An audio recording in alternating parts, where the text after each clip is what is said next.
Hey Fitness Tribe, it's Joel and my wonderful wife, Nicole. and we're going to be showing you how to do pistol lunges today, and we're going to set them up in progressions. And pistol lunges are a great way to build single leg stability in your ankle, your knee, your hip, and to grow a great booty.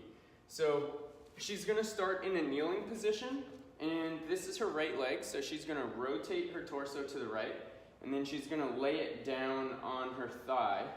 She's going to lean towards me a little bit so her shin angles forward, and then she's going to push off the back ball of her foot, lock the knee, beautiful, and then she's slowly going to pull her torso up and she's going to keep this knee out towards me. Awesome. That's the top of the position. Then she'll rotate her torso to the right again.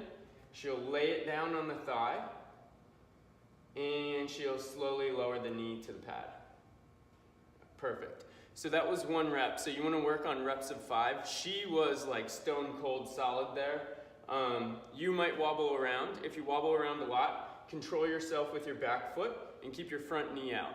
And then check out next week. We'll be showing you part 2. Like, subscribe, and share. This video is brought to you by Strength Solutions.